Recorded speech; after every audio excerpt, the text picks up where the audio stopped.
you deserve a much more formal bio, but I think a lot of people were so excited and have read in our pages about you. So without further ado, David, let me just say welcome and thank you. Thank you. Let's give a round of applause to everyone that we just mentioned. That's so cool. And Jessica, thank you so much. Like Jessica said, we're creating a different kind of a call format. So we thought what I do, rather than just launch something, is go on different team calls, practice it with you, get your feedback, get some input, see how we can create some really fun things, great learning opportunities. So actually tonight, once we officially start, which I'll do in a couple of seconds here, Jessica will be actually my guest, and then I'm going to be her. So we're going to flip it backwards. So I've sent questions to Jessica. She's chosen 4 of them. And then what we'll do is we'll do a fast fire round where you can learn some things about her you may not know. And then she's going to turn the table on me, and then I'll be under the spotlight, and she'll be bringing a question. Typically, I don't know what they are. I think I did see the question she's going to ask me, but she can ask me 1 or 2 depending on time. So first of all, just let you know, I can see you all. Janine, Jennifer, who's there? Lauren, Indy, Melanie, Rachel, Christy, Kristen. I just want you to know that I really do follow along. So if you've got something to put in the chat, I really do read it, and I really do engage. I move through the pages, so just know I'm watching you.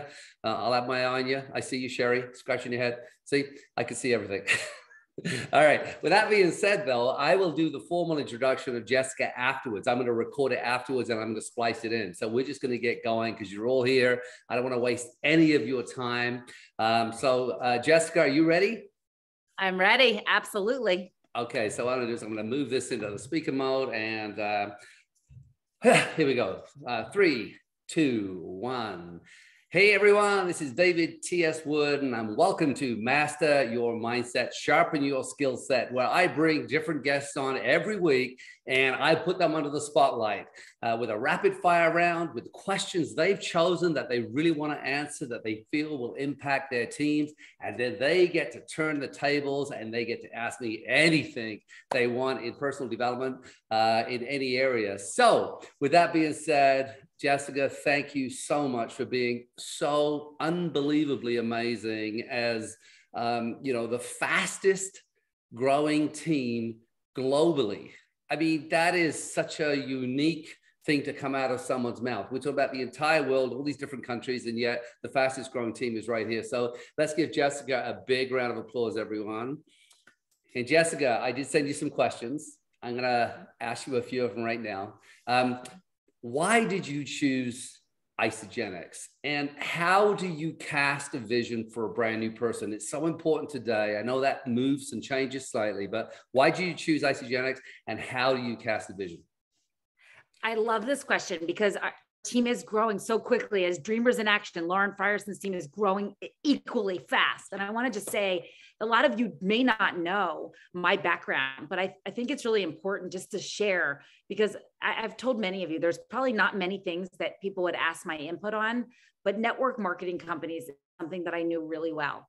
My background, working at one of the largest banks, financial institutions in the entire world, running the particular industry that I was covering was network marketing. And I became somewhat of an expert on the industry behind the scenes. I attended so many, we're about to go into celebration.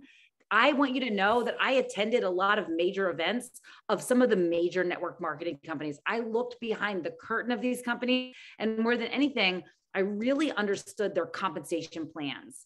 And they say that, Isagenix finds you.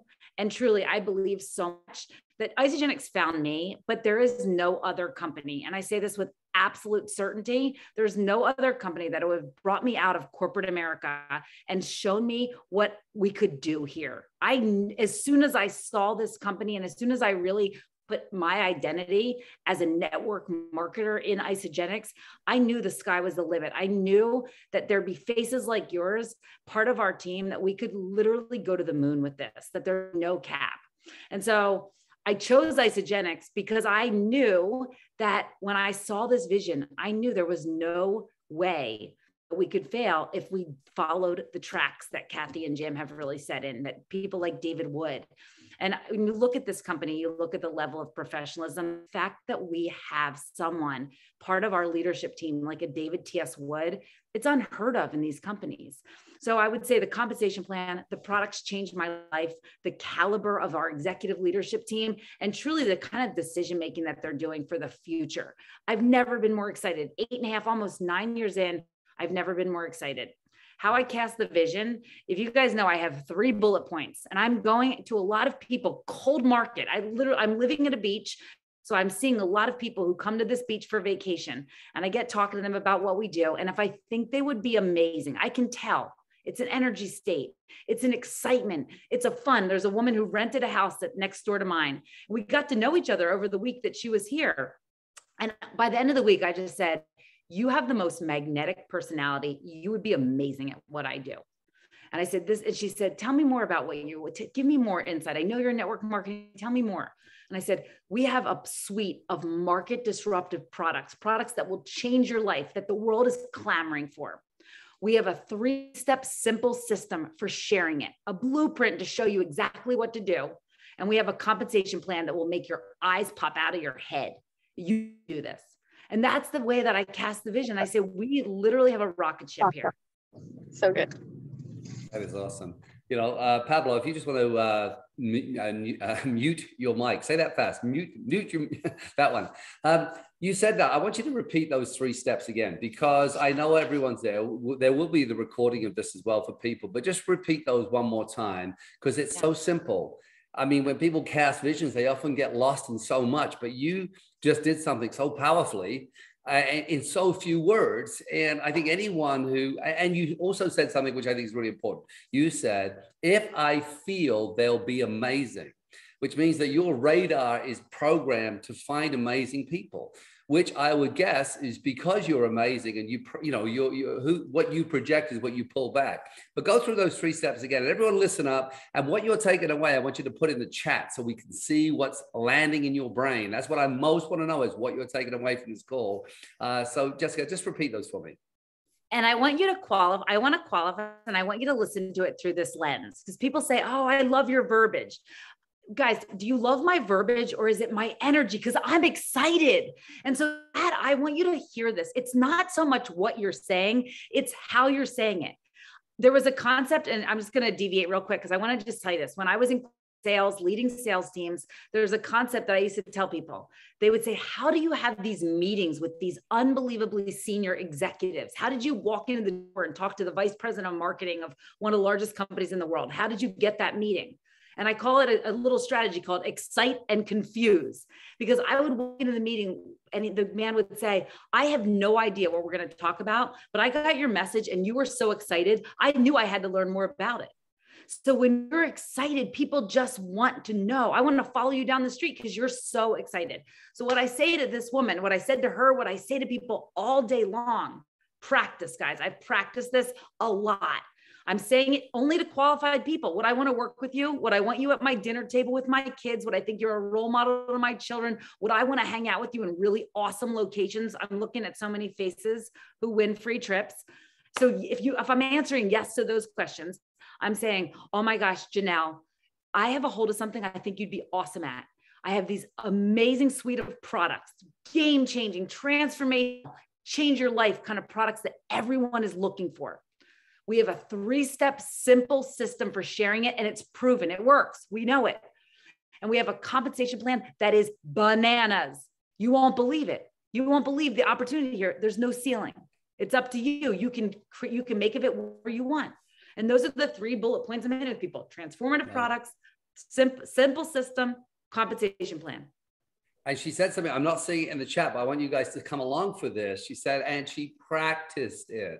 Imagine having to practice those, what was it, 40 seconds? And practicing it so it falls out of your body. And you see, she changed the words each time. The first time was there. She didn't say bananas the first time. She said bananas the second time. But because she practiced it, it just falls out of her however she wants to say it. So that is awesome. Now, I'm going to take you to a second question, because I think it really leads into this a lot.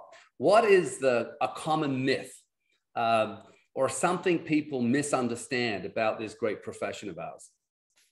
Yeah. And a lot of you know that we are on a mission. I started a whole podcast with the simple mission to totally dispel the myth of who's doing this and how much success people can have here, right? This industry has earned and quite frankly deserves a lot of the stigmas that exist around it, right? People can't make any money. It's a pyramid scheme. People post and pray, hey girl messages. A lot of those things, we kind of deserve it, right? But this team is on a mission to say, wait a second, look who's here. No, people are having real success. Yes, they're in network marketing. I know.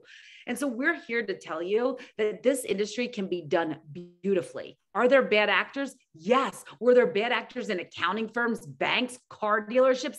All bad actors are everywhere. But in this industry, we have a massive opportunity to create a culture that celebrates other people, to create a vehicle where people can win, and to show people that these products change your life. They're based on cutting edge science. They're proven. We clinically validate them. And we have a lot of people winning. So I think that one of the greatest myths, frankly, and you guys know, I always honor that in people when they say, oh, is it one of those things? Is it a pyramid scheme?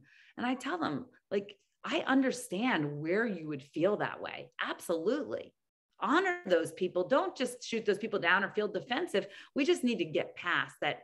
There's stigmas out there, and we're here. We are present and showing up to show people great people are doing this industry. It's a great vehicle for the right kind of people. And there's a culture here that we celebrate people winning. Yeah, love it. Again, I like the way your mind always thinks in threes. Can you, when you're typing in this chat here, it's so lovely as these things are coming up. So really understand, we are looking through and we are reading them. When you look at this, this profession, and you think about each one of you on the call right here, right? You think about what profession you have or what skill set you've learned in your life, whether it's a nurse or a teacher. Could you throw in some of the professions you have or things you went to school for, just to put them in there so I can just see what people, what your backgrounds are from? And I'm just going to read a couple off if I can. So any profession you have: nursing, okay, was normally 4 years. Psychologist, was that 7 years, I think. A teacher was 4 years. Occupational therapist, I think 3 or 4 years, right? Legal studies, again, 3 or 4 years. Exercise science, corporate fitness, broadcasting. So when we look at these, and I just want to say this, Jessica, as you look through all these different professions, and the difference with our profession, it's the highest paid profession on the planet. And yet we don't have a level of entry. We don't say, hey, listen, we're going to put you into school for 12 months and we're going to teach you these things. We ask people to do it voluntarily. We ask them.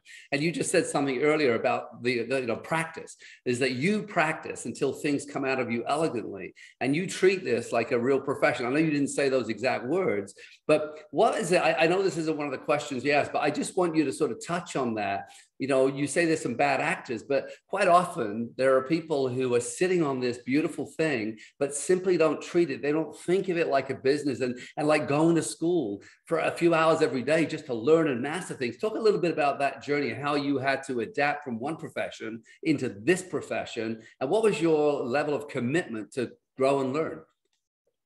Well, I think for me, I saw that it was possible for people. I saw people were doing it.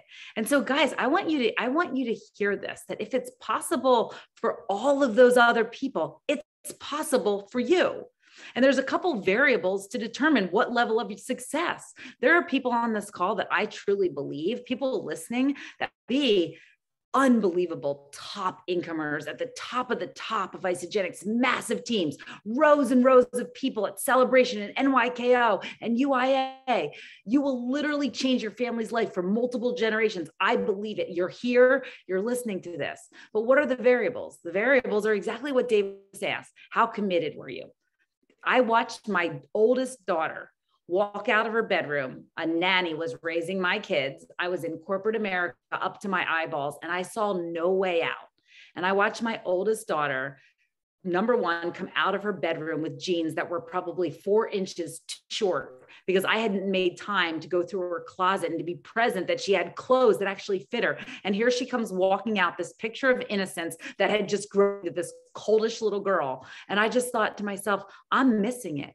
I'm missing it. I'm going to get to the end of my life. I'm going to watch her walk out of my house at 18 years old and realize I missed it. And for what? To build somebody else's dream. And right there, I have to tell you, I decided that I would commit to this until I was excellent. And I was terrible for a long time. I made so many mistakes. And here's what's awesome.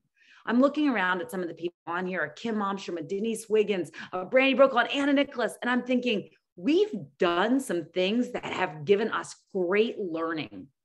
Learn from us. We've equipped you with these great systems. This company is fully invested in PVC 1, 2, 3 because it works. And so I want to arm you with things that you now have the tracks to run on. So that if you have the system and you have the products and you have the comp plan and you have trainers like David T.S. Wood, what's the variable? It's you and your level of commitment. And when I got serious, when I watched Avery walk out, when I knew that the twins would come behind her, when I knew that Doug believed in me enough to say, you could do it. You could actually do it.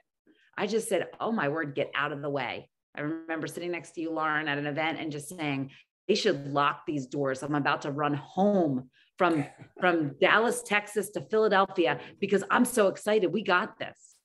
Yeah, that's awesome. I hope you're really letting this sort of sink in. And remember, you'll get to choose your speed. You don't have to run if you don't want to. It's easier when you run, but you get to choose the speed, and we get to love you anyway, right? So another question, and again, I know why you asked this question. I could feel it because I know who you are as a person, and it's such a great question. You said, "What are you most proud of with regards to your Isagenix business?"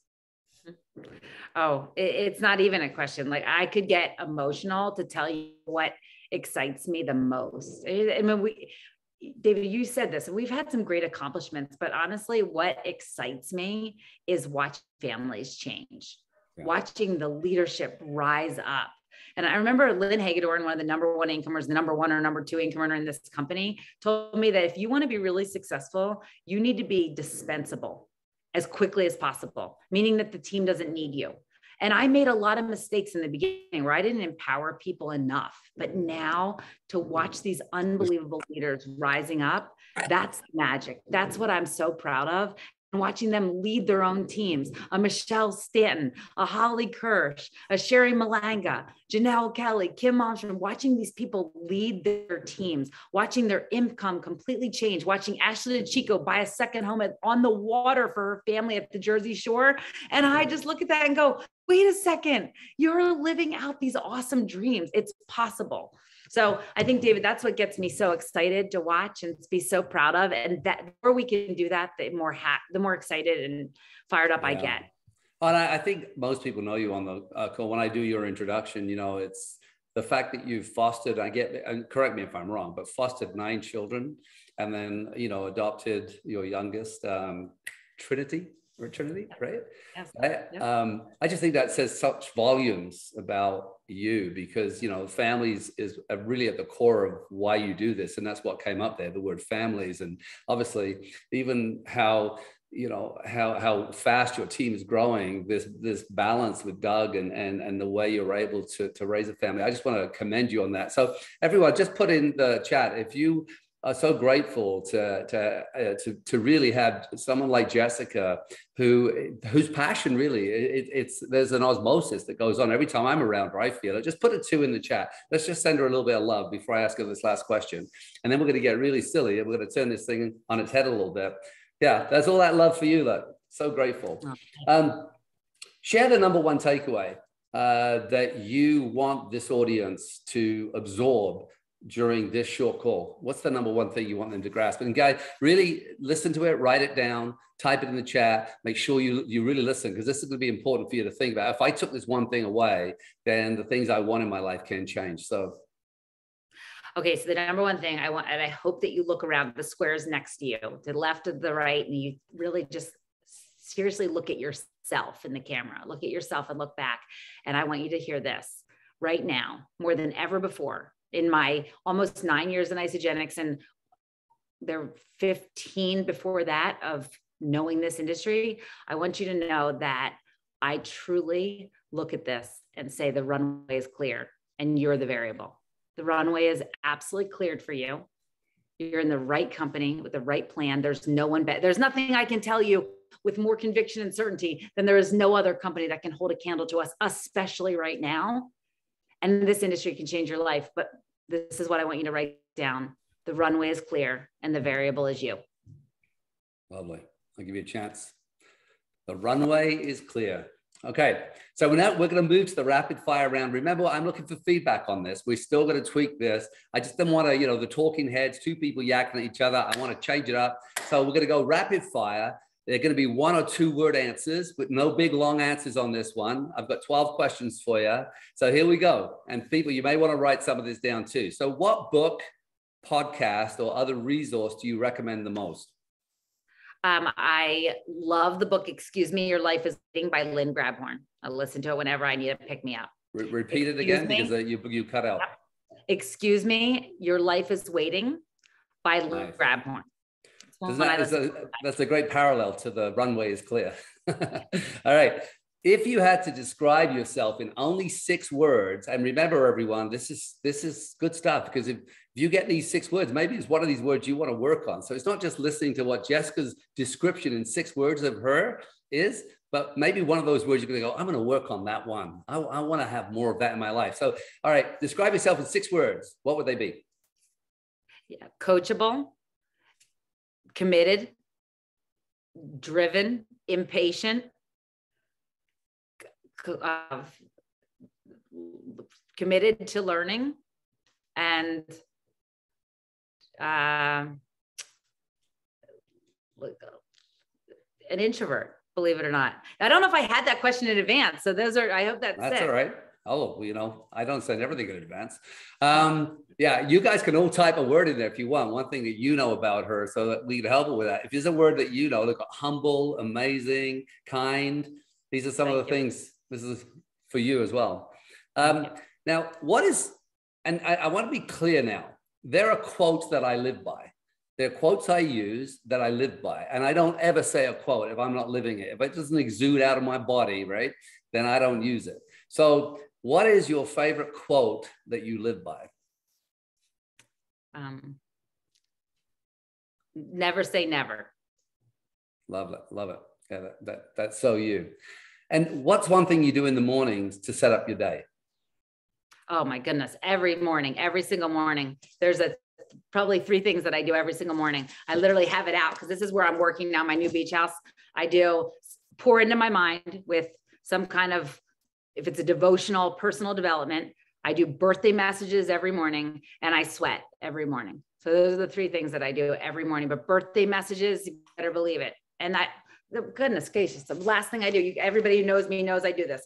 Today, I allow myself to attract people who are notebook pages full. This is attraction statements. Today, if you've never heard me talk about this before, if you're new, I see you, Kristen. Today, I allow myself to attract people who are, and I write it down. And if you're on my team and you know me at all, you know that when I'm doing this, my business is totally different. My life feels so much more in flow. And when I'm not doing it, I get out of practice. Can you do me a favor? Because I was talking about you the other day on a call, and I was saying that you leave the most gorgeous birthday messages, and to listen to one, I get goosebumps the way you leave a message. So some people say happy birthday, but just pretend you're one of the messages you left today. Let people hear how you construct just a birthday message, and how beautiful you're doing that to give. You're not there to try and get people, but it's the idea of you giving, and giving a birthday message is a really beautiful way to give, right? So can you share a birthday message? Pretend it was my birthday. Yo, David, I just saw it was your birthday, and I wanted to wish you the most incredible day. I hope today kicks off the most ridiculously awesome year you've ever had. And I hope everywhere your eyes land, there's opportunity, abundance, lights turning green, unexpected miracles, alignment. David, you're one of the most special people. I never forget one of the coolest trips we ever took together. It was in San Diego, met your sons. It was so fun. You had just taken them to a cool show. You impact my life so much, David. Thank you so much, and happy birthday. Wow. And so I do that for every person. Yeah, and that's a practice. Look at that, how beautifully, oof, I got goosebumps again. I almost got, actually, I got a little tear in there too. All right, how would you spend an extra hour every day? If I gave you one extra hour on top of everything you're doing, how would you spend it?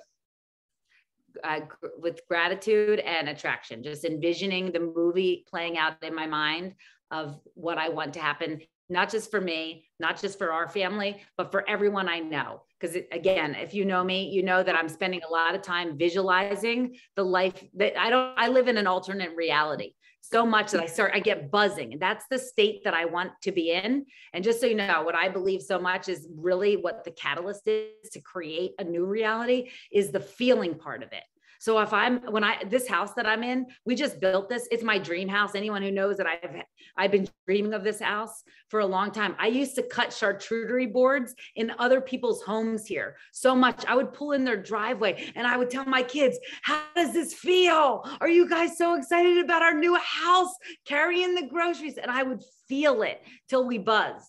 Till you got that sensation inside of you, like it was like a holiday weekend or summer vacation when you were in school, that buzzing feeling. So if I had an extra hour, I'd spend it just in my alternate reality, imagining it for everyone I know. I love it. I love it. This is a kind of a funny one. If your worst enemy wrote your dating profile, what would they say?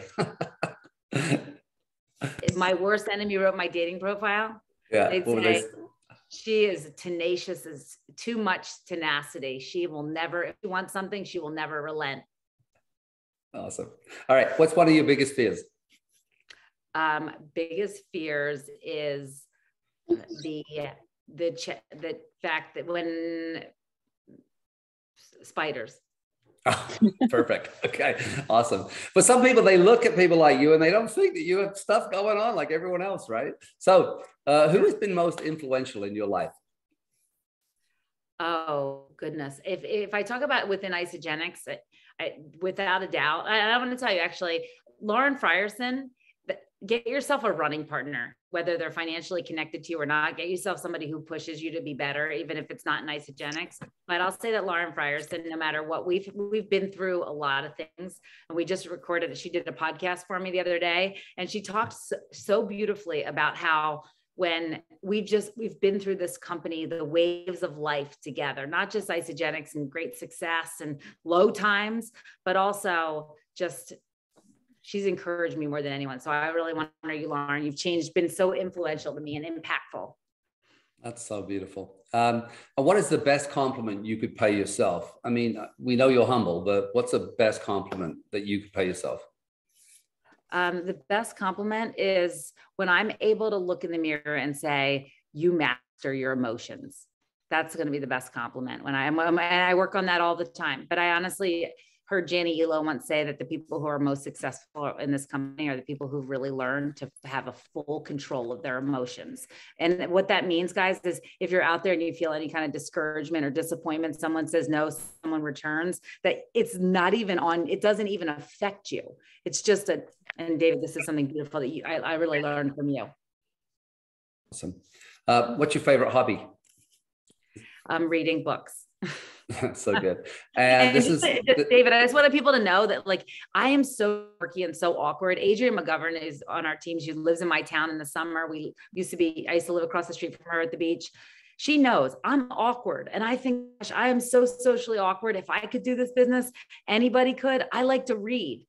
Like at the beach, everybody's having fun. I like to, if you let me alone for 10 minutes, I'm going to read a book on my phone, a physical book, anything. I'm a reader. Yeah. Adrienne, I agree. She's super cool. What's one thing that you want to learn? What's something down right now? You say, this is where I want to learn next. Something you want to learn. Something I want to learn is I want to learn to just have fun.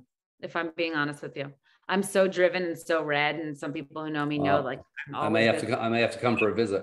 I agree. I'm the master of fun.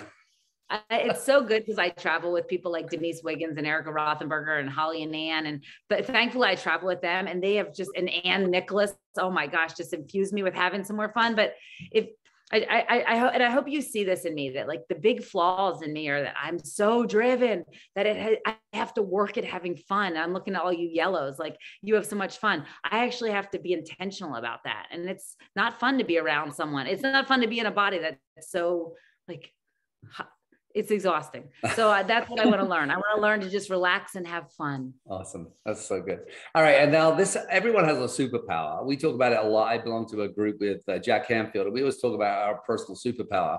And I want to ask you maybe in two ways. What's your personal superpower when it comes to your Isagenix business? But also, what would you say, it may be the same one. What's your personal superpower when it comes to just life in general? What do you think it is? I think the superpower in Isagenix is probably, it kind of goes hand in hand. I think I'm a great talent scout. I can tell you really quickly, if someone would be amazing if I can meet you sitting next to you at a nail salon, Ashley Chico, and sat next to her getting a pedicure. And I just thought she would be unbelievable. And I think that the second superpower is I'm really good at sharing people why they should do this. And so if I can capitalize on that, I would say those are the things that I think I'm good at. And may we all be able to develop that superpower even more than we already are. Yeah, well, you're a great teacher of it. All right, guess what? That's the rapid fire round over. Now I hand over to you. You are now the host, and I am now the guest. And so, well, David, I feel like in this, people have so much to learn from you. One of the things that I love people hear from you, though, is what you would say to someone who's feeling discouraged, is looking for motivation to continue to build their business, to either come back into the game, to stay in the game, or to turn it up. What would you say to that person that's out there feeling that? You know, I think there's a few things, but first, it's like you talked about a moment with your daughter, noticing what wasn't working. And I think that so often, you know, we get caught up in a life of repetition. You know, we know that the brain repeats the same thoughts to, 70 to 90% of our thoughts are the same thoughts we had yesterday, and most are quite negative. But here we are, each one of you on this call right now are very important. And the reason you're on this call is because somebody cares about you in a different kind of way. And they're standing alongside you, cheerleading you. Because of a couple of things we spoke about, I think sometimes we don't take check. We don't look at someone like Jessica and see ourselves in her life. Having, like we talked about, fostered 9 children, adopted a child, a growing family in her dream home that she just imagined, that is the path for every single person. The runway is clear. But the fact that these are, like, I'm on this call, I'm your business partner. Jessica's your business partner. You're surrounded by really beautiful human beings who actually really want to give you everything, to help you, not to enable you, to empower you to be able to have these things. But I think the first thing is just to notice what's not working. What are the things in your life that right now you don't want? And I got very, very clear on that. I got a list. I got a list of the life I wanted to build, but I wrote a list of the things I didn't want in my life. And that became for me a great motivator for me. But then this is the real hard thing. There's a great saying that I use all the time, and I tend to always live into it. When I take 100% responsibility for everything in my life, including the bad stuff, and everything not in my life, there's no one left to blame. And I always say one of the great things we can all do, if we were to give up blaming, complaining, and justifying, try it for 90 days. Give up those 3 things. Never complain, don't justify, don't blame. If you attempt to give those 3 things up, life will radically change. And so what happens is, what is discouragement? Discouragement is like, for example, if I'm building a business, and I go into this business surrounded with this great team, which you have, and a great system. And I am the commandant. I'm the the runway's clear. It's all up to me. And then all I got to do is link arms with those people. But where does the discouragement come from? It's because I'm looking at what's not working, and I'm not celebrating what is working. And every single one of you on this call, I don't care if you're really, really building this super, super slow, and maybe you have really low self-confidence. So you have a further way to come. Jessica was already in the banking world. She was in these board meetings. So she had a tenacity about it. She had grit about her already. Some of these skills that some of you are having to learn because of your particular background, but giving yourself the grace to be able to pat yourself on the back for the things you actually have learned, the things you have, and then to start get excited with being, I always say, every master was once a disaster. And this business is going to amplify those things, right? Because we have to deal with one thing that a lot of people don't want to deal with, and that's rejection. So when I look at my life and I say, okay, what is not working? And then I look at and I celebrate the things I've learned, knowing that I'm growing, I'm building myself. I'm actually growing myself. Again, one of my sayings I use all the time, my wealth can only grow to the extent I grow myself. So I ask myself this question, what's one thing I can do today where I'm going to feel 1% better about that thing? Like whether it's practicing your story or practicing the birthday messages, but the idea that I celebrate those small victories, because the compound effect is absolutely astonishing when it comes to money, when it comes to health. You know, you don't go to the gym and lift weights for one day and see any kind of results. When I take my shirt off, I can tell how hard I work out because it's written all over my body, right? I don't have a six pack at 61 because I lounge around in the morning, but I can celebrate that as I take my shirt off and I look at how strong my body is at my age, that compound effect. And for some of us, if you could realize the compound effect of this business, again, you choose the speed, but that little tiny incremental steps, that tiny amount of improvement, you looked at how Jessica sets up her day. You know, that reading, the gratitude, the calling in what she wants. Even those things, we started practicing these things. And I know these are a lot of things, Jessica, you asked me one thing, but I really think the most important thing is to look at what's not working and ask yourself the question, if I continue what I'm doing, how will this change? If Jessica had stayed at the bank, those pants would have got shorter and shorter on her daughter's leg. All right. But she noticed what wasn't working. And then she saw an opportunity. And she was able to see inside the opportunity. And then she said, I was terrible. And she's a self-confessed sort of, you know, what do you call it? An introvert that does, it's socially awkward. And it's because she's so freaking real, right? That we all get to learn and model from that. So I think that's really where I want to start and remembering why. I mean, I know your why, Jessica. I don't know if everyone does, but why are you doing this? If I ask you that question, why do you want to succeed at this? Because I know now that I know how to do it, I want to show a lot of other people how to do it. And a lot of people know, like, our residual income is awesome, right, David? Like, we could probably live a nice life. If I never did another thing, we could probably live a nice life and live off the long tail of Isogenics.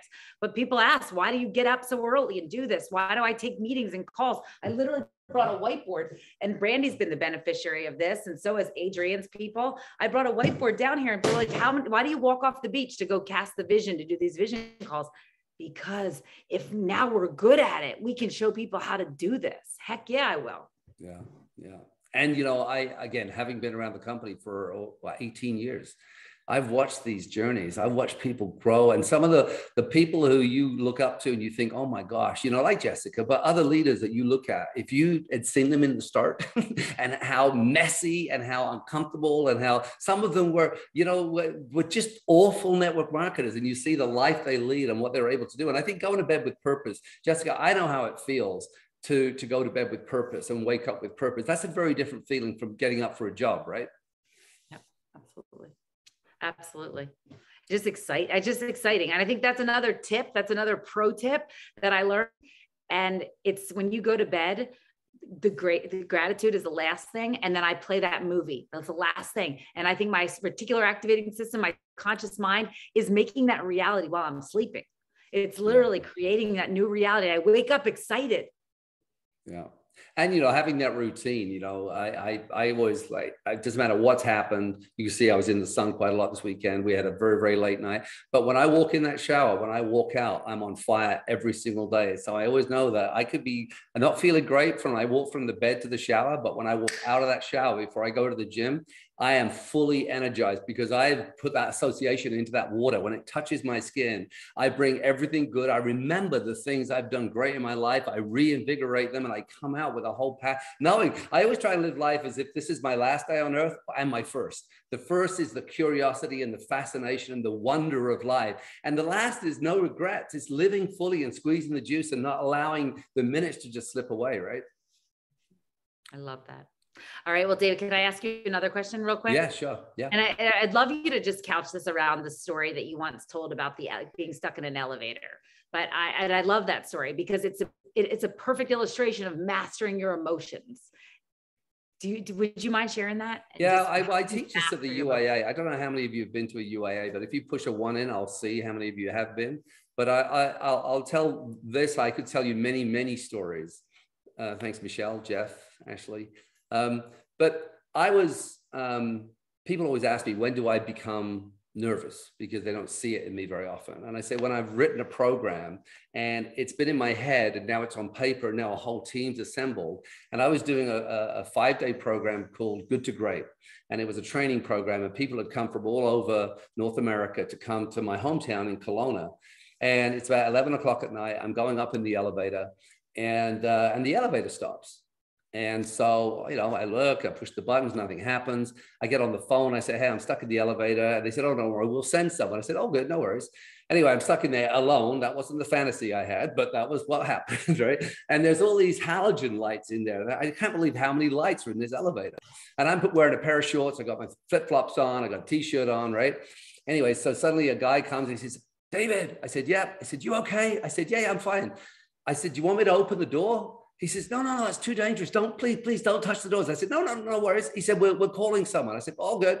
So I said, well, I'll just have a sleep then. I'm thinking, I might as well get a little shut eye. I'm just trapped in the elevator. So I put a flip-flop over my eyes and I tried to sleep. And about, I don't know, 4 or 5 minutes later, David, yeah, you still okay? Yeah, I'm great. I said, I'm just having a sleep. Okay. 5 minutes later, David, I said, yeah, just sleeping. You know what? And this went on. I'm in the elevator for 3 hours. 3 hours, right? Anyway, so in the end, he says, Dave, we can't open the door. He says, can you pull them open? And so I pull them open, and the elevator's trapped between 2 floors.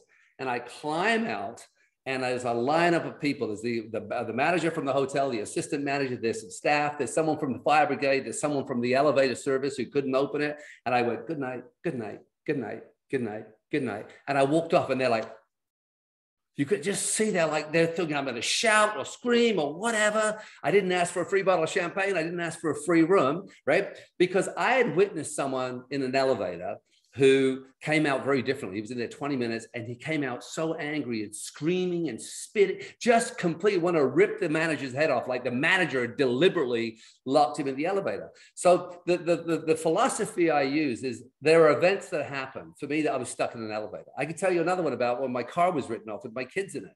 You know, the guy gets out, he was lighting a cigarette in a cement truck. I get out, I said, you okay? And he's shaking. He said, sorry, man, I was lighting this. I said, don't worry, come here, give me a hug. Right? I'll give him a hug, right? Because the event happens. The story that I attach to it is what I can control, right? So I pre-think how I want to handle just get any situation.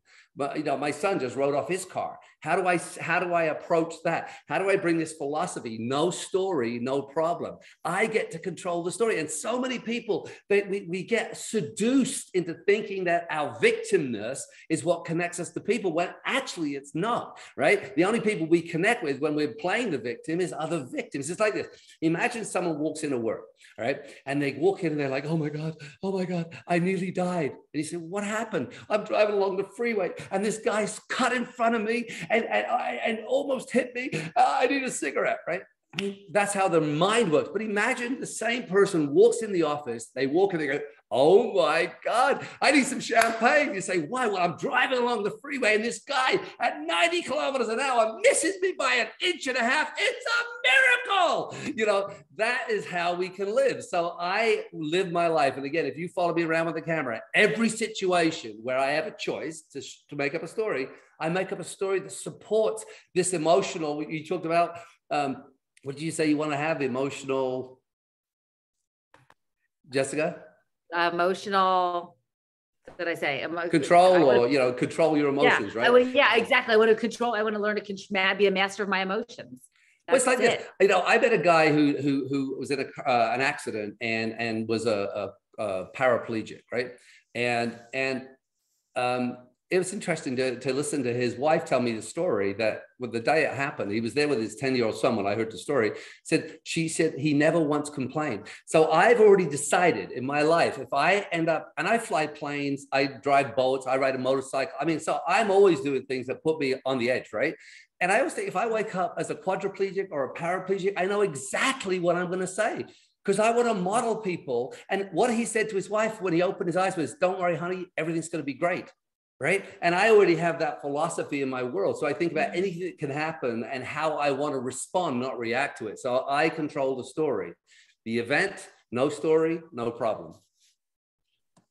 I love that so much. I needed to hear it, frankly. And I don't know about you guys, but just relating it to isogenics, I think, David, I just want to just say to people, if you're out there and you think someone says no, and you can create a whole story, and it can downhill slide you, and it can take you out of the game for a month. Has anyone else ever been there? I've been there. Someone says no, or returns, or says something mean to me, and I take it personally. It takes me out of the game. And I just want to tell you that if I never attached what he's describing, when I attached the emotion to it, it became some big thing. And that person wasn't impacted, but I was. And so I love that I've learned that from you, David. And then what would you say, if I can ask you one more, what would you say is one of the best things that you filled your mind with? If it's a book, a podcast, what do you love? You know, I'm going to talk about what I emptied my mind from, because this was a harder journey for me. I actually used to wear a rubber band around my wrist, a thick one. And every time I heard a negative thought, because I knew, I'd read the studies on the human brain and how many negative thoughts we have. And I wanted to live a life where I didn't have negative thoughts. And so what I would do is I started to notice them, and I kept a book and I wrote down everything. And some of it wasn't even negative. Some of it was just so low energy, like, oh, I'll try. I need to do this, right? And I looked at all this language that was imprisoning me in a world that I created. I created this language in my head, right? Or society had given it to me. And I was living my life with a script in my head that I never wrote. And I realized, well, what would happen if I was able to rewrite the script and catch the language in my head? And sometimes I'll say words, you'll see me do it. I'll catch myself saying a word like try or need or whatever, or can't, right? And I replace it. Oh no, I didn't mean it. I'll do my best. I'll choose. I choose to do this. I don't need to do anything. I mean, so what I was really aware of, and what really radically changed my world, and I think anyone who spends time with me would tell you, I just simply don't have negative thought. Or if I do, I catch them, and then I just say, hey, I don't want that in there. I get to choose. And I look at language that supports me in the direction of where I want to go. And some people say, well, stay away from negative people. Well, lots of people are negative. I just don't choose to let it in. I can still be friends with people who are negative, but they're not very helpful when you could be around all these great, cool people, right? But again, if most people did inventory on the words that you use and the words you're addicted to, because some of you are addicted to your story, the pain story, you want to keep reliving it. Well, guess what? What if you didn't? What if you were able to go in there and clean out the closet, get rid of all the words, choose to eliminate the words that don't serve you, and create a new language where when you speak, there is something beautiful about your language. I mean, it doesn't matter. I'll give you an example. You know, I fly a lot, and there's all this stuff going on about flights getting canceled.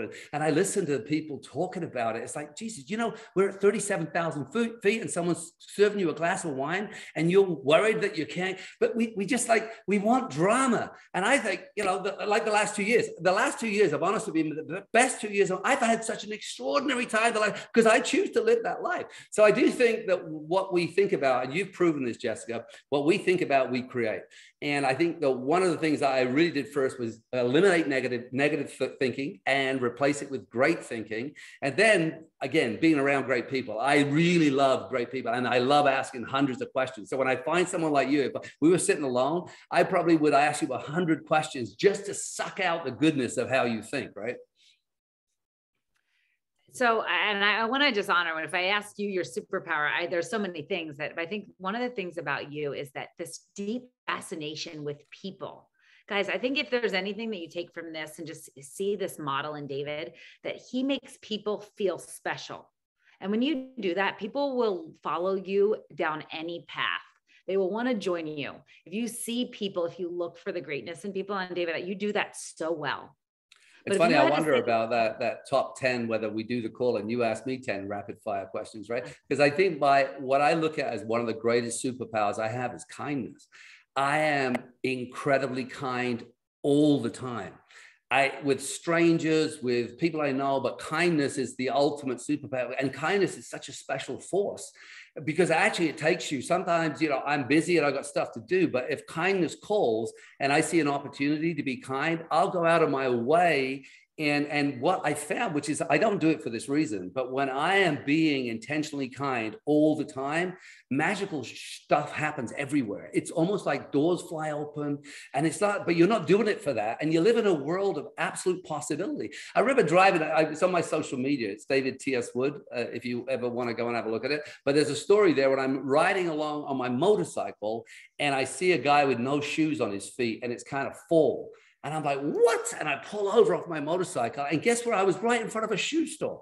And it's called Candace. How did my motorcycle stop right in front of the shoe store? So I went and got him. I said, excuse me, how come you have no shoes? He says, oh, they wore out. And he's a guy living on the streets. So I said, would you wait there a second? And I ran into the shoe store and I said, excuse me. I said, do you have any shoes? And I asked him his size. I said, they're a size 12. I need a good winter boot. He says, I may have one out the back. He comes out. I tell him the story about the homeless guy. I take him out and he has no socks. So I've got my motorcycle socks on. So I take my boots off. I give him my socks and his feet are just chewed up. And we put him on, they fit perfectly. So I walk back into the store to pay. And there's a guy there, Bob, with his wife. And he says, would you mind if we pay half of those shoes? And then the manager said, hey, we want to give you them at cost. So, you know, it's just like all these things happen, you know, and it's in a split second. I remember driving home and thinking how cold I had no socks on. I'm driving along and the wind's whistling through my feet. I said, aren't I lucky to have shoes? I'm so lucky. I don't have socks on, but I'm lucky to have shoes, right? So I think that intentional kindness is something, it takes you away from what's going on. If you think about every time you open your door, how can you be kind to the neighbors, to the people on the street, driving down the street? I mean, giving compliments is what you do for the birthdays. Do that to strangers. Walk past people and tell them what you like about them and notice it. It's just a beautiful world to live in, Jessica. Okay, well, not to make you perform on these different stories, but there's another story that you posted about, and it changed so much of how I look at people in the world and look for opportunities and shift my mindset. You were on a plane and there was a lady with the mask. Do you remember that story? Oh yeah, it just happened when I was coming back. I was just gone. I did a 5-country tour. I came back and I was a bit tired because I'd overnighted in Miami. The plane got delayed and then I got thrown off the plane. So I spent a night in Montreal, which was fantastic because my son lives there. I didn't know, but just miracles happen, right? But I'm on the plane and we took our mask off to eat some food. And this woman looks at me with venom and she goes, put your mask on. I'm like, whoa. And I went into my little boy pity mode. Because I was tired. I'd been up with my son till 4 o'clock in the morning. And I'm like, you know, I thought negative thoughts. And I actually swore in my head quite badly at her. And I started to eat slowly so I could keep my mask on. And I'm thinking, you childish little idiot. What are you doing? And I had to give myself talking to. I said, this isn't the world you live in. Well, because she's angry or upset. I said, maybe she's scared. And I wanted to write her story. So I actually sat there and I actually didn't eat all my food. I put my mask back on and I sat there and I started to think really beautiful things about her. And I started to create a story of why she was upset. Maybe her husband had just passed away of COVID or whatever. But there was a reason why she was so afraid. And what I wanted to do is understand it. And I projected this energy back on her, which I was being really the opposite of that, to be honest. And when we landed in Kelowna, she stood up and she came to me and she said, I am so sorry. And I said, what? She said, I was so rude to you. I said, no, I get it. She said, I was so tired. I missed the flight. I said, I totally get it. I missed mine yesterday too. She said, no. Anyway, so we started walking together and she had a bag. She didn't have a wheelie bag. She had a carry bag. I said, can I carry a bag for you? So I carried her bag all the way through the airport, all the way outside to her husband. I left my bag on the carousel and then I came back for my bag and she looked at me and she gave me a hug and she said, I hope we meet again. I said, me too. That was lovely, right? Kindness, right? And intentional kindness. But I just remember what a brat I was being and how I was being mean intentionally. And I didn't like that feeling at all because I don't do it. But to catch myself doing it because I'm tired and I could have all these reasons. And I started to call her names in my head. I don't want to live in that world, right? Mm-hmm. Well, I'll tell you what, if all that you get from this call tonight is just that story of how you can project kindness, goodness into other people, that you can literally, I learned this a long time ago. If people are mean to you and you're someone who pray blessings on their family, pray unbelievable abundance, or just see it for them. See abundance, start seeing things about them that you love, that you admire. And even if it's just in your head, honestly, it changes everything because that anger, you're talking about that, like bad little boy, pathetic little boy, or however you described it. When you think about that, what does it do but just poison your day, make you miserable, and make you feel ugliness and see ugliness in others? And that creates a bad ripple effect. But look what you created in this woman. That shift is so, when you practice, remember, this is all practicing. When you practice living that way, when I was in the brat, it was a different world. And I don't want to, again, knowing how bad that felt and what was going on inside my body, my physiology changed, how I rounded my shoulders, I just felt like I'd become a different human being. Why? Because she was a little rude, right? And so I do think that. But listen, I just want to say, can you all type in one takeaway from this? And again, the format, if you like the format, as far as, moving around, we do the rapid fire, we get to ask some questions, then I get to be on the spotlight. If you like the format, if you find it more fun, more interesting, please add that. If there's any feedback for better or making it better, you can send those in to Jessica or someone in your team and I'll get them. That'd be awesome. And a last thing before I close up this call, I know it's your call, Jessica, but I'm going to close it up a little bit for my recording. But any last thoughts from you? Anything you want to say before we close it out? Everyone can have your level of magnetism if they love at your level. And you practice that. You practice love every day and you get 1% better at just loving people. Your business will boom. I love the hard people. I love loving hard people who have not ever felt it because they're so mean. You love on them, man. It's like opening a Christmas box because they just haven't felt it. Because the way they project it to the world gives them all this crap back. So they're just used to crap. And then someone comes along who's not buying into it and sees something beautiful in them. It's like the paper falls off. And all of that protection that they've been putting around them for all these years just dissipates, right? But what happens is when we are negative, we put it out in the world and we attract back exactly who we are. So some people, even on this call, probably live in a more negative world than others, simply by the thinking, but that can change because of this call tonight. So everyone, thank you for being with Master Your Mindset, Sharpen Your Skill Set with the incredible Jessica. Let's give her a big wave, everyone. And we'll definitely see you soon. And thank you, Jessica, for having me on this. Awesome. You're amazing. We appreciate you. Have a great night, everybody.